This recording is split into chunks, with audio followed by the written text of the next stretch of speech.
साधू साधू अखिल विश्वाला सुख शांतीचा संदेश देणारे तथागत भगवान गौतम बुद्ध बोधिसत्व डॉक्टर बाबासाहेब आंबेडकर यांच्या विचारांना अप्रतिमेश पंचांग प्रणाम। नालंदा बुद्ध विहार विष्णुनगर दिघा या ठिकाणी आषाढ पौर्णिमा ते अश्विनी पौर्णिमा या 3 महिन्याच्या कालावधीमध्ये मिलिंद प्रश्न या पवित्र ग्रंथाचे वाचन सुरू आहे। वाचनाला सुरुवात करण्याअगोदर सर्वांनी शील घ्यायचं आहे, नंतर वाचनाला सुरुवात होईल। सर्व अभ्यासू आहेतच, आपणच आज नमामि आणि यातना घ्यायची आहे।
नमो तस् भगवतो अरहतो सम्मा संबुद्धस्स।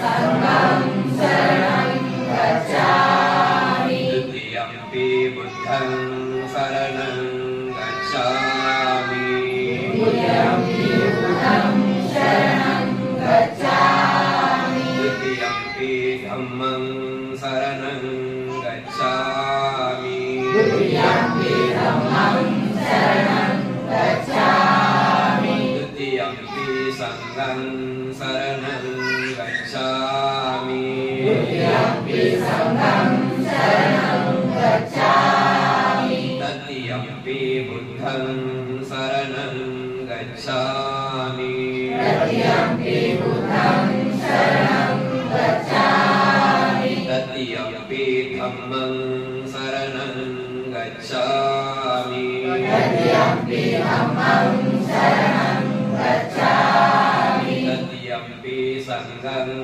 शरणं गच्छामि तृतीयम्पि संघं शरणं गच्छामि शरणागमनं सम्पूर्णम् वन्दे पानातिपाता वीरमणि शिखापदं समादयामि पानातिपाता वीरमणि शिखापदं समादयामि अदिन्नादाना वीरमणि शिखापदं समादयामि अदिन्नादाना वीरमणि शिखापदं समादयामि कामेषु मिच्छाचारा वीरमणि शिखापदं समादयामि कामेषु मिच्छाचारा वीरमणि शिखापदं समादयामि मुसावादा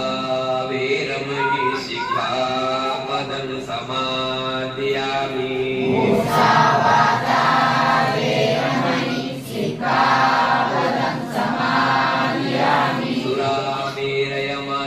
सुरामेरयमजपमाजठाना वीरमणि शिखापदं समादयामि सुरामेरयमजपमाजठाना वीरमणि शिखापदं समादयामि शरणेन सत्यं पञ्चशीलं धम्मं साधुकं सुरक्षितं शीलं कृत्वा अपमादेन सम्पादेत वन्दे साधु साधु साधु अष्टशी पानातिपाता वीरमणि शिखापदं समादयामि पानातिपाता वीरमणि शिखापदं समादयामि अदिन्नादाना वीरमणि शिखापदं समादयामि अदिन्नादाना वीरमणि शिखापदं समादयामि अब्रह्मचर्या वीरमणि शिखापदं समादयामि अब्रह्मचर्या वीरमणि शिखापदं समादयामि मुसावादा वीरमणि शिखापदं समादयामि मुसावादा वीरमणि शिखापदं समादयामि सुरामेरयमजपमाजठाना वीरमणि शिखापदं समादयामि सुरामेरयमजपमाजठाना वीरमणि शिखापदं समादयामि विकाल भोजना वीरमणि शिखापदं समादयामि विकाल भोजना वीरमणि शिखापदं समादयामि नत्सगितवादिता विसुखदेशना वीरमणि शिखापदं समादयामि मालागन्ध विलेपनधारण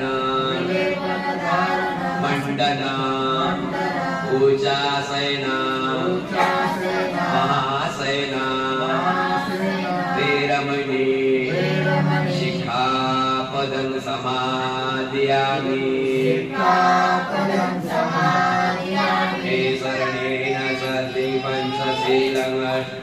शीलं धम्मं साधुकं सुरक्षितं शीलं गत्वा अपमादेन सम्पादेतप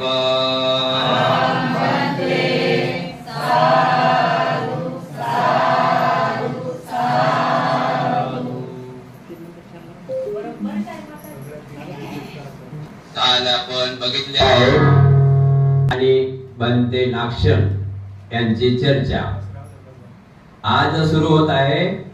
विधानातील वाद व राजवाद. राजा म्हणाला, भंते नाक्षण, आपण माझ्याशी शास्त्र चर्चा कराल काय? विधानातील वाद व राजवाद. राजा म्हणाला, भंते नाक्षण, आपण माझ्याशी शास्त्र चर्चा करणार काय? महाराज, आपण जर पंडित विद्वान माणसासारखे शास्त्र चर्चा करणार असाल तर मी आपणा बरोबर अवश्य शास्त्र चर्चा करीन. आणि जर राजे लोकांप्रमाणे शास्त्र चर्चा करणार असाल तर मी नाही करणार. राजा, तुम्ही मला म्हणता की नाक्षण शास्त्र चर्चा माझ्याशी करणार आहेत का? तर तुम्ही जर माझ्या बरोबर शास्त्र चर्चा करील आणि जर राजे महाराजे शास्त्र चर्चा राजा महाराजा सारखे शास्त्र चर्चा करणार असाल तर मी ते करणार नाही. प्रश्न डबल आहे का त्यांना कंटाळून म्हणायला? तर राजा मिलिंद नाक्षणाला म्हणतात की नाक्षण, मला तुमच्या सोबत शास्त्र चर्चा करायची आहे. शास्त्र चर्चेमध्ये विज्ञानावर आधारित म्हणजे जे शास्त्र आहे, जे पुराण आहे, जे पुराण त्याला शास्त्र म्हणतात, समजलं की नाही? पुराण. तर त्याच्यावर मला तुम्हाला शास्त्र चर्चा करायची आहे. मिलिंद राजाला नाक्षण म्हणतात की मी जरूर शास्त्र चर्चा तुमच्या सोबत करण्यास तयार आहे, पण तुम्ही राजे म्हणून शास्त्र चर्चा माझ्याशी कराल तर मी ते मान्य करणार नाही. जर तुम्हाला माझ्यासोबत शास्त्र चर्चाच करायची असेल तर तुम्ही सर्वसाधारण माणसासारखे शास्त्र चर्चा करा. म्हणजे तुमचा तो मुकुट राजाचा आहे तो बाजूने काढा, नंतर माझ्याशी चर्चा करा. महाराज, विद्वान लोक शास्त्रार्थ करिता महाराज, विद्वान लोक शास्त्रार्थ करीत असता परस्परांना हे युतिवादाच्या जाळ्यात गुंतवण्याचा प्रयत्न करतात आणि परस्पर युतीने त्यातून सुटका करून सुद्धा घेतात. कोणी एक कोडे उपस्थित करतो तर त्यापैकी दुसरे ते कोडे उकलतात आणि एखाद्या दुसऱ्या समोर तर्काची रास उभी करतो तर दुसरा त्याचे खंडन करतो. परंतु हे सर्व होऊन देखील कोणी कोणाच्या रागाने तिरस्कार करणार नाही. महाराज, याप्रमाणे विधानात शास्त्रार्थ होतो. महाराज, याचं कारण काय की तुम्ही राजे आहात. मी जर काही खरं बोललो आणि खोटं जरी बोललो तरी तुमच्या हाती सत्ता आहे. तुम्ही मला दंड देऊ शकता. तुमच्या हाती सत्ता आहे. तुम्ही न्याय आणि अन्याय याकडे बघित नाही राजांना. त्यामुळे तुम्हाला जर चर्चा माझ्याशी करायची असेल तर तुम्ही सर्वसाधारण माणसासारखं माझ्या समोर बसून चर्चा करू शकता. पण ते राजे लोकांच्या शास्त्रार्थ करण्याची पद्धत कशी आहे तेही सांगा. महाराज, राजे लोक जेव्हा शास्त्रार्थ करतात त्यावेळी एखाद्याने विरोध केला तर तो त्यास खपत नाही, लगेच त्यात विरोध करतात. असे शासन करा म्हणून फरमावली जाते. याप्रमाणे राजे लोकांची शास्त्रार्थ करण्याची पद्धत आहे. समजून जाईल ना? मिलिंद म्हणतात की नाक्षण, तुम्ही हे गोष्ट का करत आहात की शास्त्रार्थ प्रमाणे माझ्याशी चर्चा करा. म्हणजे नेमकं शास्त्रार्थ राजे कसे? तर नाक्षण म्हणतात शास्त्रार्थ राजे म्हणजे की जर चुकलं या नाही चुकलं, हुकुमशाही तुमच्यामध्ये आहे म्हणून तुम्ही दंड देऊ शकता. म्हणून राजवैभव तुम्ही मुखट काढून ठेवावं आणि माझ्यासोबत चर्चा करण्यास तयार व्हावं. हे राजाची पद्धत आहे आणि हे उपासकाची पद्धत आहे. समजणार भाषा? म्हणजे अधिकारी बनून किंवा राजा म्हणून माझ्याशी चर्चा करू नका. यावर राजा मिलिंद म्हणाला, बनते, मी राजवादाचे कधीच अनुकरण करणार नाही, तर मी आपणाशी विज्ञानाप्रमाणे शास्त्रार्थ करीन. बनते नागसेन, आपण याबाबत विश्वास ठेवून माझ्याशी शास्त्रार्थ करावे. जसे आपण एखाद्या आपल्या भिक्खूशी, श्रामणेराशी, उपासकाशी किंवा विहारात जाणाऱ्या कोणी व्यक्तीशी निसंकोचपणे चर्चा करता, अगदी तशीच चर्चा माझ्याशी करावी. भय बाळगण्याचं काम नाही. मिलिंद राजा बोलतात की नागसेन, मी असं काय करणार नाही. जसं तुम्ही उपासकांशी कोण्या सर्वसाधारण लोकांशी चर्चा करता, खुल्ले मनात भीती न बाळगता, तशीच माझ्याची चर्चा करावी. ठीक आहे असे म्हणून स्थविरांनी स्वीकार केला. तेव्हा राजा म्हणाला, भंते, मी आपणास प्रश्न विचारतो, तर विचारा महाराज. मी बनते, मी तर प्रश्न विचारलास. लक्षात ठेवा हा शब्द, सर्वांनी लक्षात ठेवा. हा सर्वात या गोष्टीचा महत्वाचा शब्द आहे. डबल म्हणजे खूप महत्वाचा शब्द हा. एवढा दोनच आकड्यात खूप महत्वाचा, लक्षात ठेवा. ठीक आहे बनते, ठीक आहे असे म्हणून स्थविरांनी स्वीकार केला की जर तुम्ही राजा महाराजा होऊन जर माझ्याशी प्रश्न करत असाल तर मी तो स्वीकार करणार नाही, मी तुमच्याशी चर्चा करणार नाही. जर तुम्ही सर्वसाधारण माणसासारखे माझ्यासोबत चर्चा करणार तर त्याचा मी स्वीकार करत आहोत. मी तुमच्या प्रश्नाचे उत्तर देण्यास तयार आहोत. त्यावेळेस बनते म्हणतात, ठीक आहे असे म्हणून स्थविरांनी म्हणजे बनतेंनी स्वीकार केला. असे म्हणून बनतेंनी स्वीकार केला. तेव्हा शब्द ऐका, तेव्हा राजा म्हणाला, बनते, मी आपणास प्रश्न विचारतो. शब्द लक्षात ठेवा. तेव्हा राजा काय म्हणाला, बनते, मी आपणास प्रश्न विचारतो. आणि बनते आपणास प्रश्न विचारतो, तर विचारा महाराज. नागसेनी म्हणतात, तर विचारा महाराज. त्यावर मिलिंद राजा म्हणतात की बनते, मी तर तुम्हाला प्रश्न विचारला. लक्षात ठेवा प्रश्न काय होता. महाराज, मी सुद्धा त्याचे उत्तर तुम्हाला दिले. मी तुम्हाला प्रश्न विचारतो. नागसेन म्हणत विचारा. डबल राजा म्हणतात की नागसेन बनते, मी तुम्हाला प्रश्न विचारला. नागसेन बनते जे म्हणतात, मी तुम्हाला उत्तर दिलेलं आहे. महाराज, आपण हे काय विचारलं. त्यावेळी राजा मिलिंदाच्या मनात विचार आला की अरे, हा भिक्षू खरोखरच पंडित असून माझ्या बरोबर शास्त्रार्थ करू शकतो. अनेक मुद्द्याचे प्रश्न मी याच्याकडून स्पष्ट करून घेऊ शकतो.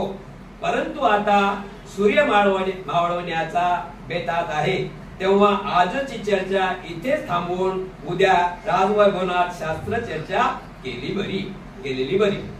या विचाराने राजा देवमंत्र्यास म्हणाला, देवमंत्री, तुम्ही स्थविरास सांगा की उद्याच्या शास्त्रज्ञ राजभवनात होईल.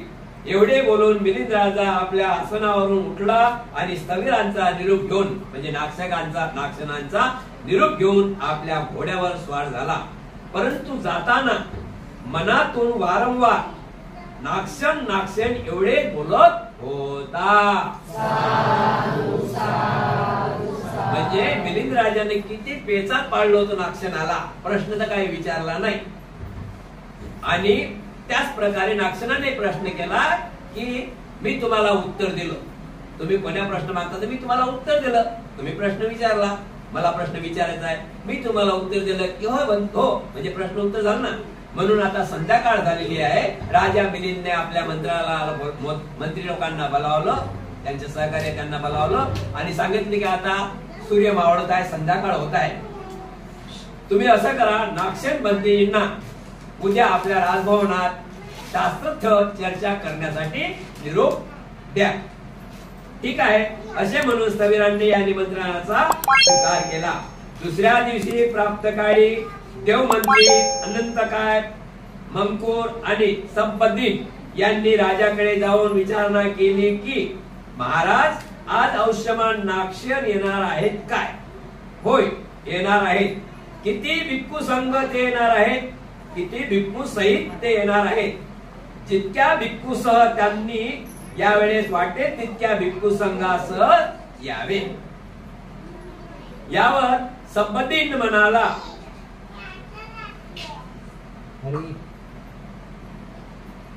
महाराज, ज्यांना 10 भिक्षूसह येऊ द्या. महाराज, त्यांना 10 भिक्षूसह येऊ द्या. दुसऱ्यांदा देखील राजा म्हणाला, जितक्या भिक्खूसह त्यांना यावयास वाटेल तितक्या भिक्खूसह यावे, येऊ द्या. पुन्हा संबंधित म्हणाला, महाराज, 10 भिक्खू संघ 10 भिक्खूसह त्यांना घेऊन येऊ द्या. तेव्हा तिसऱ्यांदा राजा म्हणाला, जितक्या भिक्खूसह त्यांना यावेसे वाटेल तितक्या भिक्खू संघ घेऊन यावे. यावर राजा मिलिंद जोर देऊन म्हणाला, त्यांच्या स्वागताची यथाचित व्यवस्था केली आहे. मी म्हणतो, जितक्या भिक्खूसह त्यांना यावयासे वाटेल तितक्या भिक्खू संघासह त्यांना येऊ द्यावे. संपदीन तुम्ही 10च का म्हणता? आम्ही काय भिक्खूंना भोजन वाढू शकणार नाही? यावर संपदीन अगदी चुप्प झाला. त्यानंतर देवमंत्री अनंत काय आणि मंकुर औष्यमान नागेशनाकडे गेले व म्हणाले, बनते, राजांनी सांगितले की जितक्या भिक्षूंना आपल्या बरोबर घ्यावे असे वाटेल तितक्या भिक्खूंना बरोबर घेऊन आपल्या राजवाड्यात चालावे. राजाने मिलिंदाला राजा मिलिंदाने नागसेनाला उद्याचं आमंत्रण देण्यासाठी संपदीन या उपासकाची नेमणूक केली. त्याला सांगितलं की तू जाऊन नागसेनांना सांग की उद्याचं भोजन आपल्या दरबारामध्ये आहे आणि नंतर चर्चेला सुरुवात होईल. त्यावेळेस संपदीन म्हणतात की महाराज, त्यांना काय 10 भिक्खू सांगू की 15 भिक्खू सांगू सोबत यायचे? अशा चर्चा झाली 3 वेळा, 2 वेळा, 3 वेळा. तर राजा म्हणते, त्यांच्या मनात असेल नागसेना सांगा, तुमच्याजवळ जेवढं भिक्खू संघ तुम्ही सोबत घेऊन येतात तेवढ्याची आम्ही खाण्यापिण्याची सर्व व्यवस्था करूया, असा निरोप त्यांना पाठवला.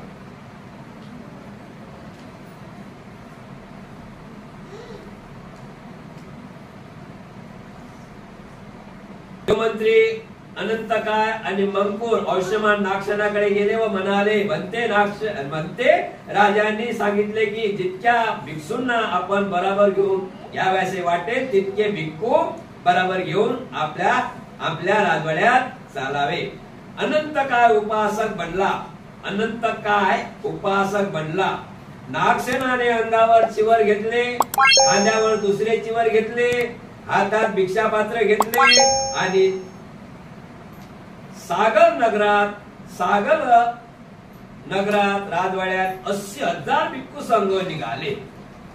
रस्त्याने चालत असता स्थविर नागसेनास अनंत काय म्हणाला, म्हणते, मी नागसेन असे म्हणतो तेव्हा मला समजत नाही की ही नागसेन काय भानगड आहे. म्हणते, तुम्हाला सांगितलं की जितके भिक्खू संघ तुमच्या सोबत येतील तिकडे भिक्खू संघात या आणि तुम्ही 80,000 भिक्खू सोबत घेतलेले आहे. राजाने सांगितलेलं होतं की नागसेनांना जेवढा भिक्खू संघ त्यांच्या सोबत आणता येईल तेवढा आणून द्या. आपल्या इथे काय भोजनाची सोय नाही काय? सर्व प्रकारे त्यांची सोय होईल. आणि चालता चालता चालता जो अनंत काय उपासक होता तो बोलला की नागसेन, तुम्हीच नागसेन हा काय? नागसेन काय भानगड आहे? नागसेन हे काय भानगड आहे? स्थविर म्हणाले, तुम्ही नागसेनावरून काय बोध घेता? स्थविर म्हणाले, तुम्ही नागसेनावरून काय बोध घेता? म्हणते, मी प्राणवायू आत जातो आणि आतील वायू बाहेर पडतो त्यालाच आम्ही नागसेन असे समजतो. समजा हा प्राणवायू आत जाऊन बाहेर आला नाही किंवा बाहेर येऊन तो पुन्हा आत गेला नाही तर मनुष्य जिवंत राहील की नाही? नाही बनते. मग शंख वाजवणारे शंख वाजवीत असता त्यांच्या फुकाऱ्या बराबर बाहेर पडलेल्या वायू पुन्हा आत जातो काय? तसेच बासरी व तुतारी वाजवीत तेव्हा त्यांची फुकर पुन्हा परत जाते काय? यावर त्याने नकारात्मक उत्तर दिले. तेव्हा स्थवीर म्हणाले, मग ते मरून का जात नाहीत? बनते, मी आपणा बरोबर शास्त्र चर्चा करू शकत नाही, तेव्हा कृपा करून काय आहे ते आपणास समजावून सांगावे. स्थवीर म्हणाले, हा प्राणवायू म्हणजे काही आत्मा नव्हे. श्वास घेणे व श्वास सोडणे हा केवळ शरीर धर्म आहे. त्यानंतर अभिधम्माच्या सिद्धांतानुसार स्थवीरांनी विवेक करून सांगितले, तेव्हा अनंत काय यांच्या मनावर बराच परिणाम झाला व तो त्या क्षणापासून त्रिरत्नाचा शरणागत उपासक बनला. चालता चालता अनंत काय उपासक जो बोलावायला गेला होता, अनंत काय उपासक जो नागशनाला भिक्खू संघाला बोलावण्याला गेला होता, तर तो बोलता बोलता चालता चालता नागशन बंतेजींना म्हणतात की बंतेजी नागशन म्हणजे काय? काय नाकातून हवा सोडणे आत घेणे, नाकातून हवा सोडणे आत घेणे हे काय? त्यावेळेस म्हणतात की हा प्राण आहे काय? तर नागशन बंती चांगल्या प्रकारे त्यांना समजावून सांगतात की जसं तुतारी वाजवणारा व्यक्ती आहे तर त्याची हवा अंदर बाहेर होते की नाही, म्हणून त्या हवेचं काही घेणदेण नाही. हा हवा आहे शरीराची देवाणघेवाण करण्यासाठी. हा शरीर त्याचा धर्म आहे, शरीर धर्म आहे. हवा आत घेणे सोडणे, आत घेणे सोडणे. नंतर अनंत काय हा उपासक शरणागत झाला. अनंत काय उपासक शेवटी नागशनांना शरणागत झाला आणि त्यांचा उपासक बनला. याप्रमाणे बोलत बोलत नागशनाने आपल्या भिक्खू संघासह वर्तमान राजवाड्यात प्रवेश केला. राजाने त्यांचे जोरदार स्वागत केले. त्यांच्या बसण्याची त्यांनी खास व्यवस्था केली होती. राजाने अशी आग्रहपूर्वक आयुष्यमान नागशन व त्यांचा समस्त भिक्खूंना उत्तमोत्तम पक्वान्नाचे स्वहस्ते भोजन जेवू घातले. भोजन संपून ते बसले असता राजाने प्रत्येक भिक्खूस एक एक जोळा चिवळ दान दिले आणि आयुष्यमान नागशन 3 चिवळ दान दिले. यानंतर राजाने नागशन स्थविरास सांगितले की बंदे, आपल्यासह येथे 10 भिक्षू ठेवून बाकीच्या भिक्षूंना पाठवून द्या. नागशन बंतेजीचं खूप चांगल्या प्रकारे स्वागत झालेलं आहे. जसं आता आपला भिक्खू संघ आला होता ना, कशा प्रकारे तुम्ही लोकांनी स्वागत केलं. एक अर्धा किलोमीटर अंतर भिक्खू संघ थांबवला होता विष्णुनगर दिगामध्ये. आपण नालंदा बुद्धावर उपासक आणि उपासिकांनी तर आपला अर्धा किलोमीटर भिक्खू संघाचे फुलांनी स्वागत टाकत टाकत टाकत आपल्या विहारामध्ये आणले होते. तशाच प्रकारे चांगल्या प्रकारे बनते नागशनाचा भिक्खू संघ 80,000 होता. किती भिक्खू होते? 80,000 भिक्खू आल्यानंतर राजाने त्या भिक्खू संघाचे चांगल्या प्रकारे स्वागत केलेलं होतं. स्वागत केलं आहे. आणि नंतर ज्या ठिकाणी भोजन दानाचा जो हॉल होता त्यांचा, त्या ठिकाणी सर्व 80,000 भिक्खूसाठी आसन टाकून त्यांच्या हातावर सोन्याच्या जारीतून पाणी टाकून स्वतःच्या हाताने मिलिंद राजाने त्या 80 भिक्खू संघाला अनेक प्रकारचे पदार्थ खाऊन संतुष्ट केले आहे. त्यानंतर मिलिंद स्थवीर नागशनांना नमामी करतात आणि विनंती करतात की बनते नागशन, मला असं वाटते की तुमचे जे 80,000 भिक्खू आहेत या सर्वांना तुम्ही बाहेर तुमच्या निवासाने पाठवावे आणि फक्त तुमच्या सोबत 10 भिक्खू ठेवावे, म्हणजे मला चर्चेला बरं होईल. किती भिक्खू ठेवावे? 10.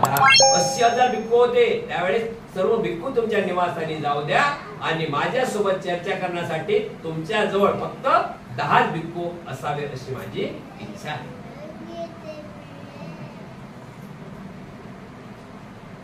नागसेनांनी तसेच केले. आता राजाही आपले काम आटोपून स्थविर नागसेनाचे जवळ एक लहानसे आसन टाकून बसला व म्हणाला, बनते, कोणत्या विषयावर चर्चा करावी? महाराज, आपणाला धर्मचर्चेचे प्रयोजन आहे, तेव्हा धर्मार्थाच्या विषयावरच चर्चा करणे मी उत्तम समजतो. प्रवज्ये संबंधी प्रश्न. शास्त्रार्थाचं अनुकूल अशी सर्व व्यवस्था मिलिंद राजाने आपल्या राजवैभवनात केली होती. स्थविर नागसेन आपल्या भिक्खू संघासह यथार्थांनी विराजमान झाले होते. एके बाजूस मिलिंद राजा आपल्या राजोचित इतमामासह बसले होते. तितक्यात मिलिंद राजाने स्थविर नागसेनात पुच्छा केली की, बनते नागसेन, कोणत्या विषयावर चर्चा करावी? भोजन झाल्यानंतर राजा मिलिंद एक वेळा नाही 2 वेळा नागसेन बनतेजीस फक्त 10 भिक्खू त्यांच्या समोर असताना बोलले की, बनते नागसेन, मला असं वाटते की तुम्ही सांगावं आपण कोणत्या विषयावर चर्चा करायची. त्यावर नागसेन बनतेजी म्हणतात की, राजा, तुम्हाला धम्मचर्चाची खूप आवड आहे आणि मला असं वाटते की तुम्ही आपण धम्मचर्चा करावी. महाराज, आम्हा लोकांना धर्माशी प्रयोजन आहे, तेव्हा धर्माला अनुसरूनच चर्चा करावी. नागसेन म्हणतात की, महाराज, आम्ही धम्मपरोधी भिक्खू आहोत आणि तुम्ही धम्माच्या चर्चा करावी. जर तुम्ही शेतीचं म्हटलं काही तर त्या चर्चेत भिक्खूला समजेन काय? जर तुम्ही घोड्याबद्दल बोलले, आमचा घोडा लंगडा का झाला, ते मला समजेन काय? नाही. म्हणून तुम्ही माझ्याशी चर्चा करताना जो धम्म, भिक्खू सोबत धम्म जास्त असते, भिक्खू सोबत धम्माची चर्चा करावी. बरोबर आहे की नाही? तर असं राजाला डबल आणि टिबल नागसेन बनतेजी म्हणतात की, महाराज, तुम्ही धम्माची चर्चा माझ्यासोबत करावी. तेव्हा राजाने प्रश्न केला, बनते नागसेन, आपण प्रवचित होण्याचा हेतू काय? म्हणजे बौद्ध धम्माच्या प्रवचनेचे ध्येय कोणते? स्थविरांनी उत्तर दिले, महाराज, चालू जीवनातील दुःख नष्ट व्हावे आणि भावी जीवनात दुःख निर्माण होऊ नये यासाठी आम्ही प्रवज्या घेतली आहे. तथापि पुनर्जन्म ग्रहण करावा लागू नये असे परमश्रेष्ठ निर्वाण प्राप्त करणे हाच आमचा परम उद्देश आहे. राजाने स्थविरांना, नागसेन बनतेजींना प्रश्न केला की, बनते, तुम्ही प्रवचित का झाले? म्हणजे तुम्ही चिवर का धारण केलं? काय गरज होती तुम्हाला चिवर धारण करायची? तुम्ही तर तरुण आहात, मग तुम्हाला चिवर धारण करायची गरज काय पडली? तर त्यावेळेस नागसेन म्हणतात की, महाराज, आम्ही जे प्रवज्या धारण केलेले आहे या मानवी जीवनातून दुःख मुक्त होण्यासाठी आम्ही हे प्रवज्या धारण केलेली आहे आणि पुढे पुनर्जन्म आम्हाला मिळू नये या जन्मातच आम्ही जे काय करायचं आहे त्यासाठी आम्ही चिवर धारण केलेले आहे.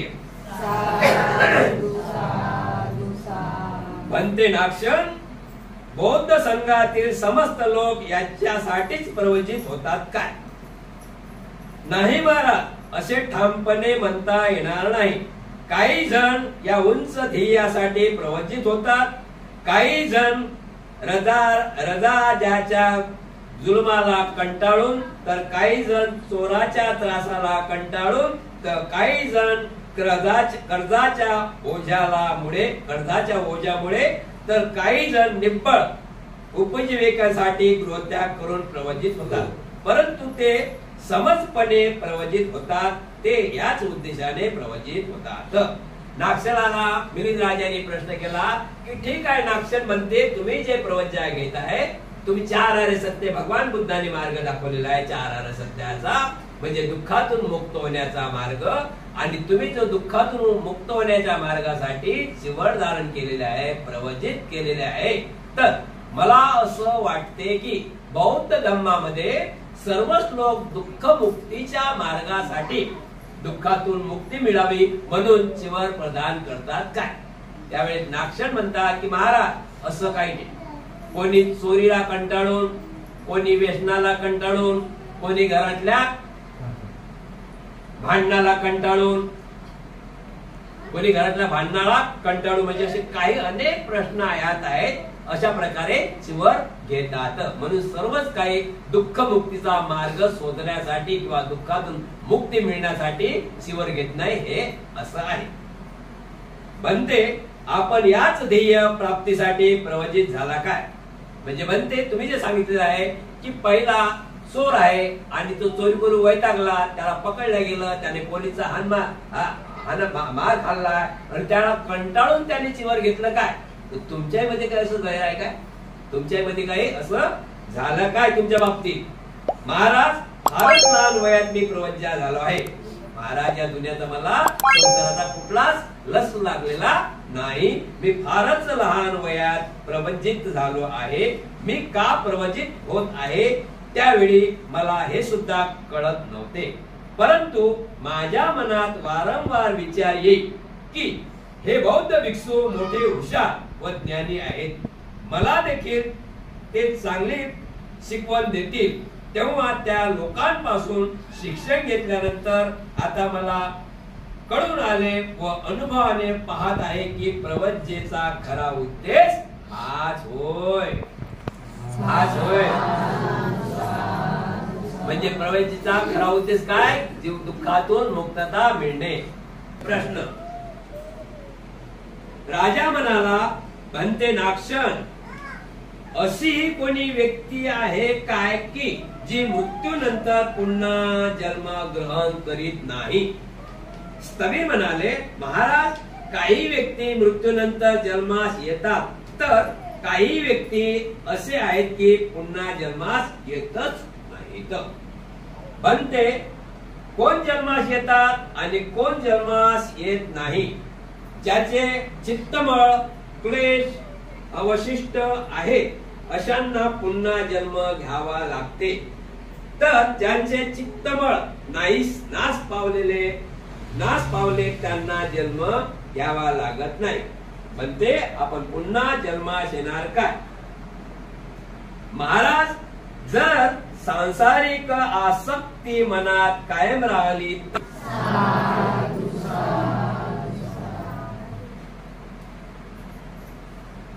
हा विषय खूप छान आहे. आपण नेहमी ऐकतो बुद्धाच्या धर्मामध्ये आपण ऐकतोच आहे की पुनर्जन्म आहे. पण पुनर्जन्म कोणाचा? आपण मिलिंद प्रश्न आज वाचून राहिलो. या अगोदर आपला बुद्ध आणि त्यांचा धम्म बरीच वर्ष आपल्या नालंदा बुद्धामध्ये लागून गेलेला आहे, आपण ऐकलेला आहे. तर जन्म आणि मृत्यू यांच्यामध्ये राजा आणि स्तवीरामध्ये चर्चा झाली की कोणता माणूस जन्म पुनर्घेऊ शकते आणि कोणता माणूस जन्म पुनर्घेऊ शकत नाही. तर बनते नागशण म्हणतात की या गृहस्थी जीवनामध्ये ज्यांची आसक्ती, माझा नातू, माझी मुलगी, माझा मुलगा, माझे पिता, माझं घर बांधायचं राहिलं, माझ्या मुलीचं लग्न राहिलं, अशा जर आसक्तीमध्ये गुंतले तर त्यांना पुनर्जन्म घ्यावा लागते. आणि ज्यांना आशाच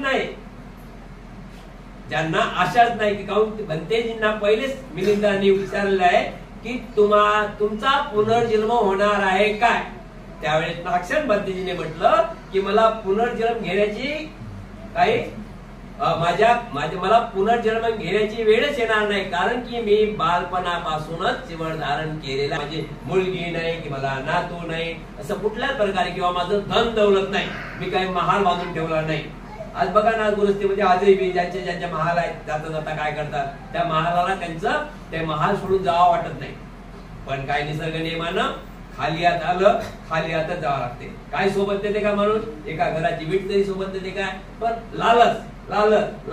आम्ही नेहमी सांगतो की लालच बघा, म्हातारपणी माणूस वयात आहे आणि आता मृत्यू शेवाळ पडत आहे, म्हणजे मृत्यू होणार आहे, तरी त्याच्या मनात लालच कोणती आहे की पुण्याची मुलगी आली काय वंदना. म्हणजे आपण म्हणतो ना म्हातारीचा जीव अजून वंदनातच आहे, तर त्या पुण्याची मुलगी आली काय माझी वंदना, जर तसं म्हणत आहे तर त्या व्यक्तीला पुनर्जन्म घेणे गरजेचं आहे. ज्याच्या मनात अनासक्तीच नाही त्याला पुनर्जन्माची गरजच भासत नाही. बनते फार छान प्रकारे तुम्ही सांगितलेलं आहे. विवेक आणि ज्ञान विषयी प्रश्न.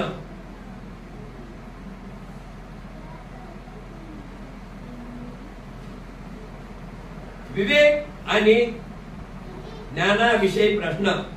क राजा म्हणाला, भन्ते नाक्षण, ज्यांना पुनर्जन्म ग्रहण करावा लागत नाही त्यांनी विवेकाच्या लाभामुळेच ही मुक्ती मिळवली की काय? महाराज, विवेक, लोभ, ध्यान, लाभ आणि दुसरे पुण्य धर्म म्हणजे सद्गुणाच्या आधारामुळे प्राण्याची पुनर्जन्मापासून मुक्ती मिळते. पुनर्जन्माची मुक्ती का मिळते हा महत्वाचा मुद्दा आहे. पुनर्जन्माची मुक्ती का म्हणते? म्हणून बुद्ध म्हणतात की मानव जीवन मिळणं हे खूप आपलं कुशल कर्म आहे. मानव जीवन आपल्याला भेटलं ना, खूप आपलं कुशल कर्म आहे. म्हणून यामध्ये काय करावं काय नाही करावं तो आपण रस्ता चुकलेला. आपण या मानव जीवनामध्ये काय आपल्याला कमी आहे? छडयतन दिलेलं आहे, हात आहे, पाय आहे, डोळे आहे, सर्व छडयतन दिलेलं आहे. मग या जर माणसाला पाप आणि पुण्य, कुशल आणि अकुशल जर आपल्याला समजत असेल तर किती आनंदात जीवन जगू शकतो आपण. पण आपण भरकटलेले लोभात, तृष्णात, मोहात आणि मायात, म्हणून आपल्या मग पुनर्जन्माची पाळी येत असते. महाराज बनते, पण विवेक आणि ज्ञान दोन्ही एकच आहेत ना. म्हणून महाराज, विवेक, लोभ, ध्यान, लोभ आणि दुसरे पुण्य धर्म म्हणजे सदा गुणाचाराचा आचरणामुळे प्राण्याची पूर्ण जन्मापासून मुक्ती मिळते. नागसेन म्हणतात की महाराज, पुनर्जन्माची मुक्ती मिळण्यासाठी आपण काय करायला पाहिजे? लोभातून मुक्त झालं पाहिजे, मोहातून मुक्त झालं पाहिजे, देशातून मुक्त झालं पाहिजे आणि दान धर्म करत राहिलं पाहिजे. जर दान धर्म, लक्षात ठेवा हा भाग खूप महत्वाचा आहे. जर अकुशल कर्म करणारा जरी व्यक्ती असला, समजा उदाहरण एखाद्याने चोरी जरी केली असेल, त्यानं का त्यातला हिस्सा दानात वाटला तर त्याला समाधान लागते. जर त्यानं चोरी करून सुद्धा, म्हणजे तो तर पापी आहे, चोर म्हणजे पापी झाला ना, जर त्याने चोरी करून सुद्धा त्या सर्व धनाचा स्वतःसाठी किंवा स्वतःच्या कुटुंबासाठी उपयोग केला तर तो त्याला पापाच्या हिशात भागीदार व्हावा लागते. म्हणून बुद्धांनी सांगितलेलं आहे. म्हणून नागसेन म्हणतात की सद्गुणाचं आचरण करावे, माणसाने सदाचाराचं आचरण करावं, सद्गुणाचं आचरण करावं. बनते, पण विवेक आणि ध्यान हे दोन्ही एकच आहेत ना. नाही महाराज, विवेक ही दुसरी वस्तू असून ज्ञान ही दुसरी वस्तू आहे. अहो, मेंढ्या, बकऱ्या, गायी, बैल आणि गाढवे यांना विवेक आहे, परंतु ज्ञानापासून ते वंचित आहेत. यावरून विवेक व ज्ञान दोन्ही एक नाहीत हे आपणा सहज समजून येईल. विवेक म्हणजे आचरण. आपण आचरण करू शकतो, आपण ऐकू शकतो, त्याचं आचरण करू शकतो. पण गाय, बकरी, म्हैस, रेडा, कुत्ता, हत्ती हे आचरण करू शकतात काय? त्यांना सर्व काही डोकं आहे, मेंदू पण आहे, पण त्यांना तो आचरण करू शकत नाही. म्हणून मनुष्य प्राणीच हे आचरण करू शकते. म्हणून ज्ञानी कोण आहे? एवढा मोठा हत्ती आहे, मोठं त्याला मस्तक आहे, खूप मोठा भेजा आहे, तर आपल्या माणसाला छोटा भेजा आहे. मग तो एवढा मोठा हत्ती, एवढा मोठा भेजा असून तो ज्ञानी आहे की माणूस ज्ञानी आहे? म्हणजे ज्ञान आणि विवेक, ज्ञान आणि, म्हणून ज्ञान आणि विवेक हे अलग अलग आहे की नाही? ज्ञान आणि विवेक हे अलग अलग आहेत. पण ते फार छान सांगितले. पण ते विवेक ओळखण्याचे लक्षण कोणते आणि ज्ञान ओळखण्याचे लक्षण कोणते? आता विवेक ओळखण्याचे लक्षण कोणते आणि ज्ञान ओळखण्याचे लक्षण कोणते? महाराज, बोध म्हणजे आकलन होणे विवेक ओळखण्याचे लक्षण असून खंडन करण्याची शक्ती प्राप्त करणे होय. हे ज्ञान ओळखण्याचे लक्षण होय. आता ज्ञान ओळखण्याचे लक्षण म्हणजे काय? ज्ञान ओळखण्याचे लक्षण म्हणजे काय? महाराज, बोध आकलन होणे, विवेक ओळखण्याची लक्षणं असून खंडन करण्याची शक्ती प्राप्त होणे हे ज्ञान लक्षण होय. तर ज्ञान लक्षण म्हणजे काय?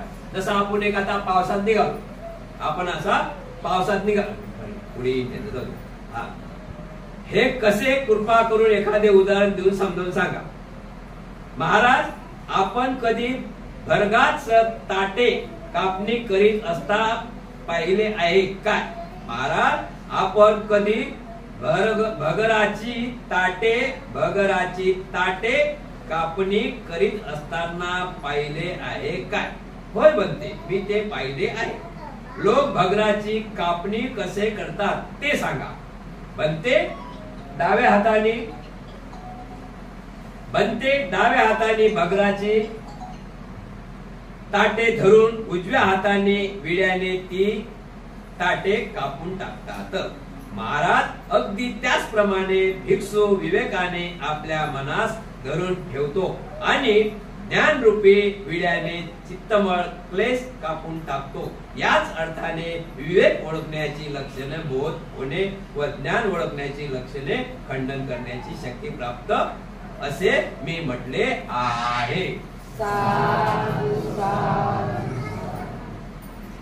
समजलं ना? ज्ञान बोधी प्राप्त होण्याचे कारण कशावरून सांगितले? भात काढतो ना आपण, एका हाताने हे धरतो, एका हाताने विडा मारतो, दोन्ही हाताने कोयता धरतो का आपण? अशा प्रकारे म्हणजे आपल्याला समजते, बोध होते, आपल्याला ज्ञानाचा बोध झालं पाहिजे की आता आज आपल्याला ते भाताची आपल्याला ते आता भगराची सोंगणी करायची आहे. तर त्यासाठी बुद्धी आपली चटकन चालते ना. आपण काय करतो? एका हाताने हात धरतो आणि कापतो. म्हणजे आपल्याला त्या बोध झाला आहे की याच्या असा हात कापल्याशिवाय ते निघणार नाही. जर उपटून फेकलं तर नाश होईल. याला म्हणतात बोध. महाराज, अगदी त्याचप्रमाणे भिक्षू विवेकाने आपल्या मनात धरून ठेवतो आणि ज्ञान रूपी विड्याने चित्तमळ क्लेश कापून टाकतो. याच अर्थाने विवेक ओळखण्याचे लक्षण बोध होणे व ज्ञान ओळखण्याचे लक्षण खंडन करण्याची शक्ती प्राप्त असे मी म्हटलेले आहे. भिक्खू त्रास करते आहे. भिक्खूला अशाच प्रकारे बोध होते आहे की जसा हा भगर त्या हिशोबाने कापतात तसाच भिक्खू आपल्या मनातील मळ काढून टाकून त्याला बोध प्राप्त होते. बनते अगदी उत्तम विवेचन केले. पुण्य कर्म कोणते? राजा म्हणाला, पुण्य धर्माच्या आचरणामुळे असे जे आज आपण म्हणाले तर पुण्य धर्म काय आहेत? नागसेन म्हणतात, महाराज, शील, श्रद्धा, वीर्य, स्मृती आणि समाधी हेच पुण्य धर्म आहेत. शिलाची ओळख बनते. शिलाचे लक्षण कोणते? महाराज, आधार देणे हे शिलाचे लक्षण आहे. महाराज, शिलाचे लक्षण बघा कोणते? शिलाचे लक्षण कोणते? महाराज, आधार देणे हे शिलाचे लक्षण आहे. इंद्रिय बल, बोधांग मार्ग, स्मृती प्रधान, सम्यक प्रधान, श्रुतिपात, ज्ञान विमोक्ष, समाधी आणि समापती या सर्व चांगल्या धर्माचा आधार शील आहे. शीलाच्या आधारावर उभारलेल्या कोणत्याही चांगला धर्म कधी डगमगू शकत नाही. महाराज, शील म्हणजे आचरण, चांगलं वागणे. अष्टांगिक शीलाचा मार्ग बुद्धांनी दाखवले ना, त्या प्रकारे आपण जगणे हा शीलाचा मार्ग कधीच डगमगत नाही. डगमगू शकते काय? चांगला मार्ग कधी डगमगू शकत नाही. बनते, कृपा करून उदाहरण देऊन समजावून सांगा. महाराज, पृथ्वीचा आधार असल्यामुळे समस्त जीव आणि वनस्पती उत्पन्न होतात आणि वाढतात. तसंच शिलाच्या आधाराने आणि शिलावर अढळ राहूनच योगी लोक सदा प्रयत्न, जागरूकता, चिंतन, निर्मळ ज्ञान या 5 इंद्रियांना अंश करून घेतात. बनते तरी पण उदाहरण देऊन समजावून सांगा. महाराज शक्तीच्या जोरावर होणारी सर्व कामे पृथ्वीच्या आधारावर आणि पृथ्वीवर उभे राहूनच केली जातात. तद्वतच योगी लोक शिलाच्या आधाराने व शिलावर अढळ राहून इंद्रियाचा अंश करून घेतात. समजलं ना? शील कशाला म्हणतात? आपल्याला किती इंद्रिय आहेत? 6 इंद्रिय. छटायतन म्हणतात. काय म्हणतात त्याला? छटायतन. नाक आहे, डोळे आहेत, कान आहेत, त्वचा आहे, जिभा आहे, बरोबर आहे की नाही? तर याला आपण बंधनात कशामुळे बांधू शकतो? एक उदाहरण घेऊया. आपल्याला एक सुंदरचा भाजीचा वास येते बाजूनं, तर कशामुळे वास? नाकामुळे वास येते, आपल्या कानामुळे वास येते काय? मग तो वास कशामुळे येऊन राहिला आपल्याला? डोळ्यामुळे. मग कशामुळे येते? नाकामुळे. म्हणजे आपण समजतो की इथं अमुक भाजी बनत आहे किंवा काहीतरी होत आहे, बरोबर आहे की नाही? आपला काहीतरी विचित्र आवाज येत आहे, तर आपल्याला कशामुळे समजला पाहिजे? कानामुळे समजते की नाही? आपल्याला खूप थंड लागत आहे, कशामुळे समजते? आपल्या समोर काहीतरी दृश्य वाईट आहे, चांगला आहे, कशामुळे समजते? मग अशामुळे बनते नागक्षण राजा सांगतात की शिलाचा सर्वात साधा मतलब, सर्वसाधारण महत्व म्हणजे चांगल्या गोष्टीकडे माणसाचं मन वळवणे आणि वाईट गोष्टीला आपल्या मनात थारा न देणे, हे भिक्खू काम करतात. शिलाचं पालन करतात म्हणून ते शिलाचं पालन करतात म्हणून ते वाईट गोष्टी जवळ येऊ देत नाही. आज तुम्ही पण उपासना व्रतामध्ये आहेत, अष्टशिलामध्ये आहेत, तुम्हाला आज समजून राहील ना चांगलं काय आणि वाईट काय. म्हणून जो व्यक्ती चांगल्याचा आणि वाईटाचा विचार करते, ज्याला काय वाईट समजलं तो चांगल्याकडे लवकर येत नाही, वाईटच काम करत आहे, तो शिलाच्या विरुद्ध मानला जातो. आणि जो व्यक्ती समजते आणि त्याचं आचरण करते की हा मार्ग चांगला आहे, तो मार्ग धरून चालते, तर त्याला शिलाच्या मार्गाने चाललेला व्यक्ती असं म्हटलं गेलेलं आहे. म्हणजे सर्वात श्रेष्ठ कोण आहे? शील. तरी पण अजून उदाहरणाने स्पष्ट करावे. महाराज, एखाद्या शहराची उभारणी करणारे इंजिनियर प्रथमच त्या जागेवर नीटनेटके करतात, काटेरी व इतर झाडे तोडून टाकतात, जमिनीला समता पातळीत करतात, त्यानंतर सडका आणि चौकाचे नकाशे तयार करतात आणि उदाहरणाप्रमाणे योगी लोक क्रमाक्रमाने शिलाच्या आधाराने आपले देश दूर करून विवेक व ज्ञान लाभ करून घेतात आणि मग त्यांना 5 इंद्रिय अर्थात नैतिक शक्ती प्राप्त होत असतात.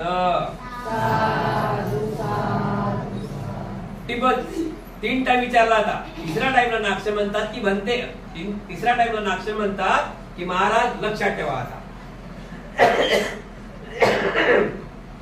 एका जंगली भागात त्याचं झाड झुडे आहे, तिथं बिल्डिंग बनायची आहे. तर सर्वप्रथम तिथं काय करतात? इंजिनियर जातात, त्या जागेची पाहणी करतात, त्या ठिकाणची झाडं झुडपं तोडतात, त्यानंतर त्याचा नकाशा बनवतात. जिना कुठून काढायचा आहे, रोड कुठून काढायचा आहे, दुकानाचा काला कुठून कोण्या बाजून ठेवायचा आहे. अशा प्रकारे जसे इंजिनियर त्या जागेला आकार देऊन त्या जागेची साफसफाई करतात, तसा भिक्षू किंवा सदाशील उपासक आपल्या मनातून रेग, रोग, लोभ, दोष, मोह जे हानिकारक आहेत, म्हणजे जे शिलाच्या विरोधात आहेत, ते नष्ट करतात. नंतर शिलाचं पालन ऑटोमॅटिकच होते. करतात ना? बनते. अजून एकदा उपमेद्वारा समजावून सांगा 4 वेळा. जसे खेळाडूस जर आपले कौशल्य दाखवायचे असल्यास सर्वप्रथम मैदानावर असलेले दगड झाडे काढून तेथील जमीन खोदून टाकतात आणि नंतर मऊ जमिनीवर आपले कौशल्य दाखवण्याचा तसे योगी लोक शिलाच्या आधाराने आपले द्वेष दूर करून विवेक व ज्ञान लोक करून घेतात आणि मग त्यांचा पाचही इंद्रिय या शक्ती स्वावलंबन धम्मचिकित्सा सहनशीलता आनंद शांतता ध्यान आणि समतोलपणा ही 7 बोधांगे अर्थात अर्थपदाचा कसोट्या सद्गुणाकरिता चित्तात ठाण ठेवणे व त्याचे रक्षण करणे क्लेशाचे चित्तातून कायमचे घालविणे व त्याचे परतण्याचे मार्ग बंद करणे इत्यादी 4 प्रकारचे सम्यक प्रयत्न असामान्य सामर्थ्याचे मूळ घटक अर्थात 4 सम्यक प्रधान हर्षाच्या 4 अवस्था अर्थात 4 वृत्तिपाद जीवन मुक्तीचे 8 प्रकारे म्हणजे अष्टांगिक मार्ग आत्मधिक मुक्तीचे 8 प्रकार अर्थात विमोक्ष 4 प्रकारचे ज्ञान अर्थात चित्त 8 समापदी इत्यादी दुसरे धर्म ते अंश करून घेतात.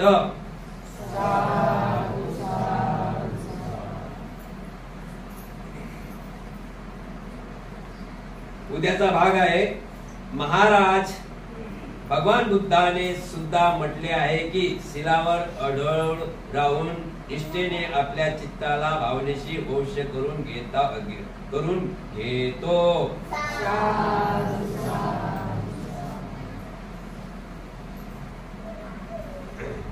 चालू असं तर काय ठीक आहे. समजलं ना? भाषा समजून राहील ना? बोलणं समजून राहील ना? तर अशा प्रकारे मिलिंद प्रश्न आहे. उद्याचा भाग आपण सांगितलेला आहे. आता आराम. बरेच उपासक येत आहेत, उपासिका येत आहेत. काही उपासकांना माहित नाही, काही उपासिकांना माहित नाही. चलो तर पहिले आपण विहार समजून घेऊया काय. बरोबर आहे की नाही? विहार जोपर्यंत आपल्याला विहार समजत नाही तोपर्यंत आपण विहार बनू शकत नाही. घर एक विहार आहे, संसार एक विहार आहे. जोपर्यंत बुद्ध विहार समजत नाही, बुद्धाच्या मुखातून निघालेले शब्द आपल्या कानावर पडत नाही, त्या प्रकारे आपण आचरण करणार नाही तर तुम्हाला विहारही समजणार नाही. म्हणून आपल्याला पहिले आपल्या जीवनामध्ये पहिला आपला टप्पा कोणता आहे तर विहार समजून. आपण बघत आहोत 7 वर्षाचा नागशन जे महास्तवीर झालेले आहेत. त्याला किती वर्षाचे होते? 7 वर्षाचे. कोणाचे पुत्र होते? सोनुत्तर ब्राह्मणाचे मुलगा. ब्राह्मण तर तुम्हाला माहिती आहे हुशार आहे. बरोबर आहे की नाही? तर सोनुत्तर ब्राह्मणाचा पुत्र 7 वर्षाचा असताना आपल्या दुःख मुक्तीसाठी आणि समाजाच्या हितासाठी सुखासाठी कल्याणासाठी त्यांनी हा बौद्ध धम्माचा मार्ग स्वीकारलेला आहे. म्हणून आपण मी नेहमी सांगतो की आपला भारत म्हणजे महाराष्ट्र तर खूपच. महाराष्ट्र हा दुःखी का आहे? काहीतरी कारण असलं पाहिजे ना. आज पाऊस का बंद आहे? काहीतरी कारण असलं पाहिजे ना. आज 4-5 दिवस झाले 21 तारखेपासून आपण बघतो मुंबईमध्ये अनेक ठिकाणी खूप पाऊस आहे, खूप पाऊस आहे. आणि कालपासून का बरं पाऊस नाही? याचं काही कारण असलं पाहिजे की नाही? म्हणजे हर गोष्टीला कारण आहे. म्हणून आपण आपल्या कुटुंबातलं किंवा आपण आपल्या स्वतःचं कारणच समजत नाही की आपल्याला दुःख का आहे.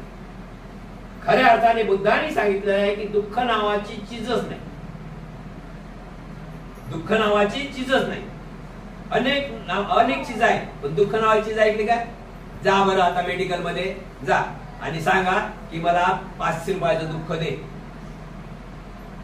जा 10 रुपये घेऊन जा बनियाच्या दुकानावर, सांगा मला 10 रुपयाचं दुःख दे. आहे काय? मग दुःखी का आपण? याचं कारण काय की जे दुःख आहे त्याच्यावर आम्ही उपायच करत नाही, त्या दुःखाकडे आम्ही लक्ष देत नाही, त्यामुळे आपण दुःख आहोत. आता बघा पुण्य बघा. जा 10 रुपये घेऊन डोळवर द्या कोणाला. पुण्य आहे की नाही? म्हणजे सुख आहे की नाही? सुख आहे की नाही? सुख आहे की नाही सांगा बरं. आपण जेवण करत आहोत आणि कोणी भिक्खू आला, कोणी भिक्षुक आला, कोणीतरी जेवण मागायला आला, आपल्या ताटामध्ये जर 2 चपात्या आहेत, आपल्याला पाहिजे 6 चपात्या. किती चपात्या पाहिजे आपल्याला एका टाइमला? ठीक आहे. आपल्या ताटात 2 चपात्या, त्यात कोणीतरी भिक्षू मागायला आलं तर आपण त्यातली 1 चपाती दिली तर आपल्याला किती आनंद वाटते. म्हणजे बुद्ध म्हणतात, थोडक्यात सांगायचा मतलब आहे की दुःख विकत घेतलं जाते, दुःखे विकत घेतलं जाते, दुःखे जोड खेचून घेतलं जाते, घेणं न देणं, दुःखे जोड खेचून घेतलं जाते. पुण्य हे देणे घेणे करावं लागते. पुण्य काय करावं लागते? देवाण घेवाण करावं लागते. आता उदाहरण एवढं आहे.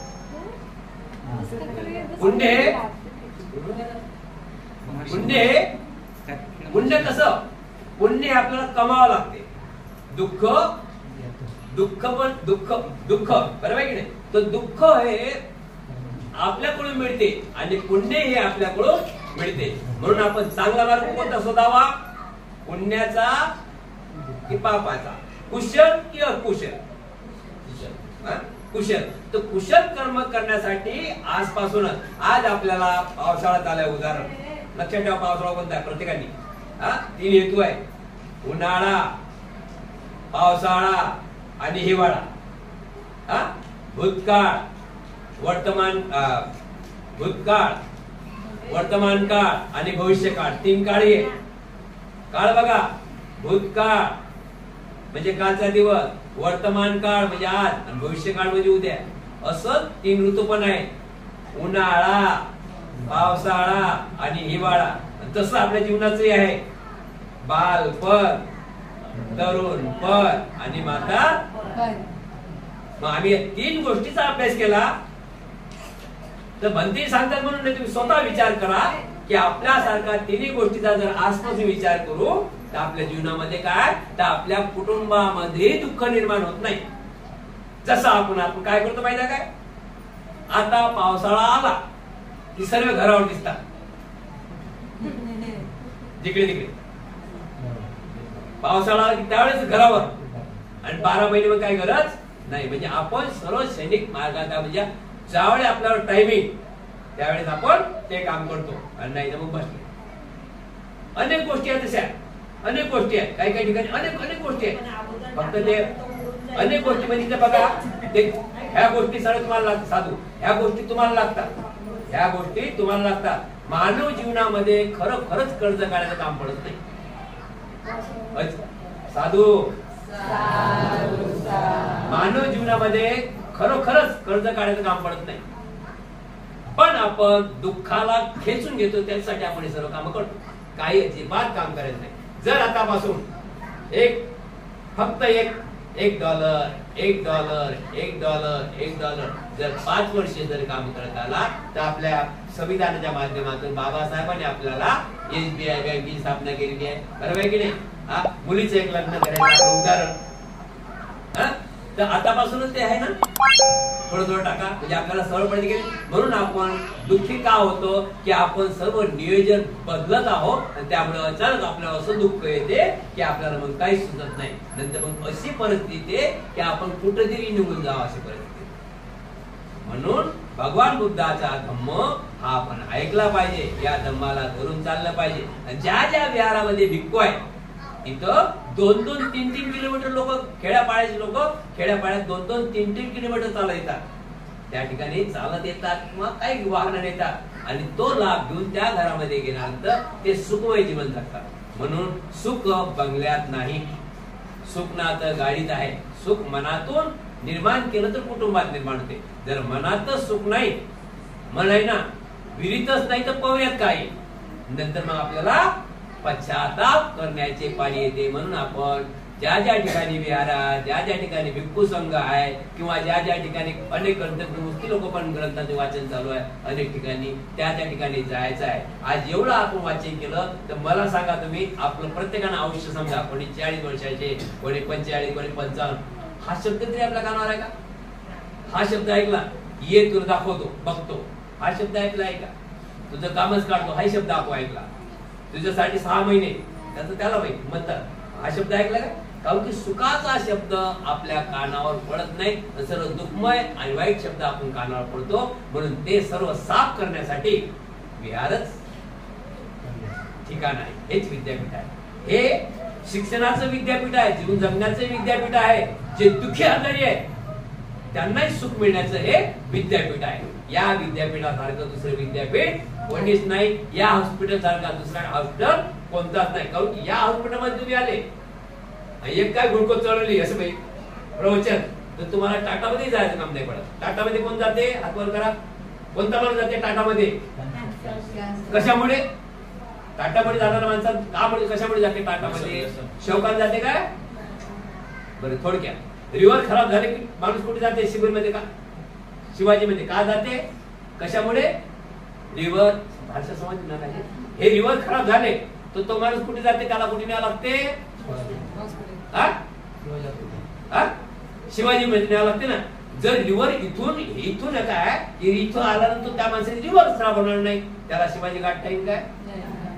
भाषा समजून इथं जर माणूस आला त्याची रिव्हर खराब होतील काय? आहे का त्याची हिंमत? मग त्याला दवाखाना आहे काय? म्हणून याच्यासारखा मोठा दवाखाना कोणताच नाही. सर्व दुःखावर मात करायची असेल तर तुम्हाला भिक्खूच शोधावा लागेल, तुम्हाला विहारातच जावं लागेल. जर तुम्हाला शैक्षणिक सुख पाहिजे तर तुम्हाला रोडवर उभारावं लागेल. बघा ना, कोणाला शिव्या दिली तरी कोणाला शिव्या दिल्या तरी काही लोकांना आनंद वाटते. कोणाला काही फुकट मारण करतात काही लोक, बघा त्यांना आनंद वाटते. कोणाला दगड असतात ना, कोणी दगडच मारते, चालतात चालतात दगड मारतात, चुपचाप राहतात, त्यांना आनंद वाटते ना. त्याचं फुटे न डोकं, त्यांना आनंद वाटते. म्हणून ते क्षणिक सुख आहे. म्हणून क्षणिक सुखाकडे धाव न घेता विहारात यायचं आहे. या विहारामध्ये नालंदा बुद्ध विहार, विष्णुनगर दिघा या ठिकाणी संध्याकाळी 7 वाजतापासून तर ठीक 8 वाजेपर्यंत सूत्रपठण म्हणजे विधीचं शिक्षण चालत आहे. काही उपासिका नवीन आहेत, ज्यांना काय या विधीमध्ये सामील व्हायचं आहे, शिक्षण विधीचं घ्यायचं आहे, त्यांनी 7 ते 8 वाजेपर्यंत या ठिकाणी आहे. 8च्या नंतर 10 मिनिट विश्रांती देतात बंदीजी. नंतर 8 ते 9 या 9:15 या 9:30 पर्यंत धम्माचं मिलिंद प्रश्न या पवित्र ग्रंथाचे वाचनाला सुरुवात होत आहे. ज्यांना उद्या 7 वाजता विधी शिकायचं असेल तर त्यांनी उद्या 7 वाजतापासून नालंदा बुद्ध या विष्णुनगर या ठिकाणी यायचं आहे. आणि ज्यांना फक्त मिलिंद प्रश्न या ग्रंथाचे फक्त ग्रंथच ऐकून घ्यायचा आहे तर त्यांनी 8 ते 9:30 पर्यंत या ठिकाणी थांबायचं आहे. या धम्मदेशनेने तुम्हा सर्वांचे कल्याण हो, मंगल हो, सुखी हो.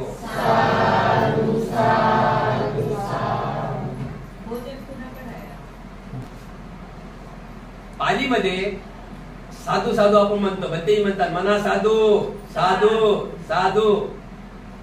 कोणी दादूही म्हणतात, काही कोणी काही म्हणते, ते डबल सांगावं लागते, काय सांगते कोणी. तर साधूचा मतलब काय आहे? साधूचा मतलब आहे साधूचा मतलब आहे की धन्यवाद धन्यवाद धन्यवाद. मराठीत बोलतो आपण धन्यवाद धन्यवाद धन्यवाद. इंग्लिश मध्ये बोललो तर काय होते? साधू. इंग्लिश मध्ये बोललो तर थँक्यू थँक्यू थँक्यू. हिंदीवाले म्हणतात, आता हिंदीवाले थोडी म्हणतील चांगलं चांगलं, हिंदीवाले म्हणतात बहुत बढिया बहुत बढिया बहुत बढिया. म्हणजे म्हणते जी तुम्ही खूप चांगल्या प्रकारे समजावून सांगितलं, त्याच्यानंतर तुम्ही साधू म्हणता. तर बंदीला तुम्ही काय म्हणता? बंदी खूप छान खूप छान खूप छान. हा साधूचा मतलब आहे, सर्व लक्षात ठेवायचा आहे. आणि साधू कधी म्हणावं? नेहमी साधू म्हणावं का? की खरोखरच आपल्याला तो भाग पसंत पडला तर आवडला तर काय म्हणायचं? म्हणा असा धावताही साधू नाही. तर साधू कसा असला पाहिजे असं म्हणतो का? आपण थँक्यू थँक्यू धन्यवाद धन्यवाद म्हणतो असं म्हणतो का?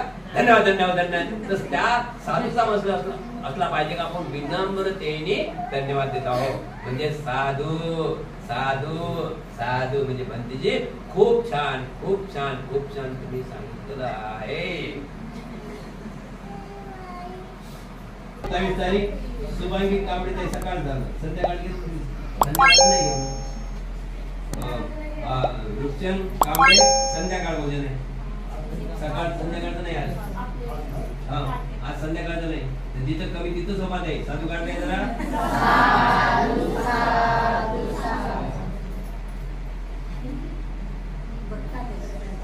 ठीक आहे, ठीक आहे, चला.